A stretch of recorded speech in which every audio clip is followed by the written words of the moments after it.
No, you don't get to have a wife, except, of course, in some minor situations with some former Episcopalians, maybe. But no, you don't get to. There's a lot of things that you don't have, but the door opens, and it is like stepping into the universe of possibilities and a kind of happiness that goes way beyond anything I ever had experienced previously. So, well, that's a good word of encouragement to my middle son, Peter, is he thinking? St. Meinrad's. He's studying at St. Oh, he Meinrad's. is. Oh, how wonderful. Yeah, how yeah, wonderful.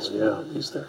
We just had a conference in the diocese for vocations for kids from 13 to 18 called Quo Vadis, and so I sent 6 boys from my parish, and when they see a happy house with happy priests who love the Lord and who love the Blessed Sacrament and who love Mary, they want to do this. Yeah, and we really need good priests today with the battles we're fighting in our culture and in our world. We do. Unfortunately, we've been given, granted and gifted by God so many, but we still need more. Need more. Linda from Patterson writes, my question has to do with priests not being married. Many of my friends who aren't Catholic don't see the need for a person in ministry to give up having a wife and family. Are there any good reasons I can share with them so they can better understand the Catholic practice of priestly celibacy? Yes. Practically, where's there room for a wife in a parish of 5,700 families?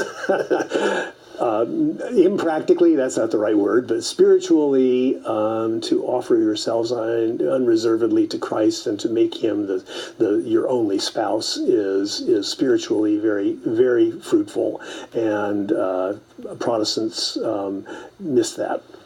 Yeah, I've often thought from my own experience that also one of the beauties of celibacy, it gives a priest the freedom to risk being faithful. Yes.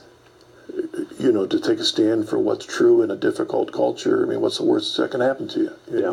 As Dale Carnegie would say, what's the worst? Well, you're going to be faithful to Christ. Yeah. And you're not struggling with, well, what about my family and my wife and all these other issues sometimes can be an encumbrance on the freedom to, as a pastor, to... Well, I certainly sensed that in terms of when I was in the Episcopal Church. If I said something that offended people, and of course Protestants are much more easily move out than Catholics. I mean, Catholics have still, for better or for worse, this idea that there's nowhere to go, and they're right, there is nowhere to go, but there's also Protestants who vote with their feet a lot of times, and Catholics will just stay put. Yeah, well, think about the major decisions that democratically within the Episcopal Church and other denominations have made over the years, and sometimes I think it's because there are family pressures that are there on the leadership, that a celibate clergy, you're there. Yeah. You could take a stand, and that's one of the blessings of that. Yes, and we get problems with. I mean, a lot of people don't understand our position on abortion. I don't understand why they don't understand it. That was one of the things as an Episcopalian I was pro-life, and which in a denomination that pretty much made abortion a sacrament, and it's tragic. But that to be able to stand up and say no to abortion, that's very liberating. So. One of the C.S. Lewis questions, one of my favorite books, is his Screwtape Letters. Oh, yeah. As a priest, was he right? Yeah, he was. What does he say? Satan tempts nowhere better than at the footsteps of the altar.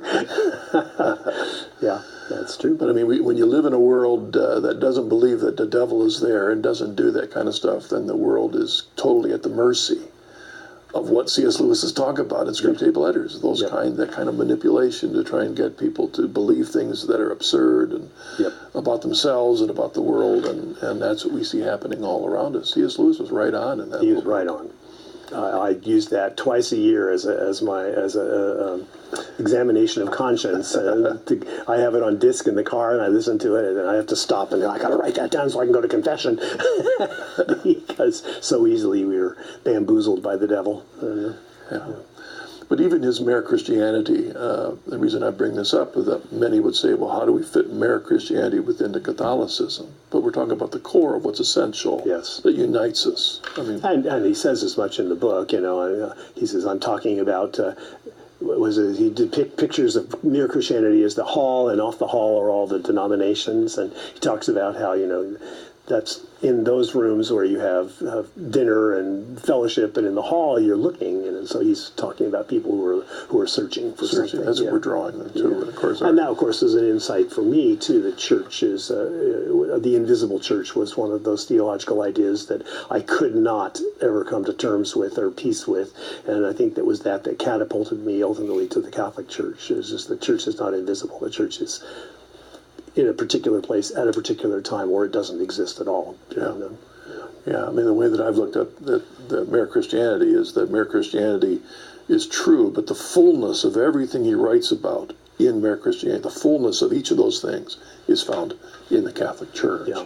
The reflections and aspects of it in our separated brethren, but all the trajectory leads them home to the fullness. As it would be interesting to know if he would have converted. Wouldn't it have been interesting to know? Of course, he died in 1963, right. So yeah. Right. I mean, Walter, his secretary recognizes that there was a trajectory there, but things that he brought with him, the baggage from his upbringing, kind of an underlying anti-Catholicism, was tough for him to get over. Sure. Even though he had a constant dialogue with a Catholic priest in Rome, that was. They were sharing their ideas. We pray for these great heroes that have helped so many people find deep relationship with Christ. Father, thank you so much. Thank you for joining us on the journey home, sharing we pray for your blessing, and also we ask, Lord, to continue to bless your ministry as a priest.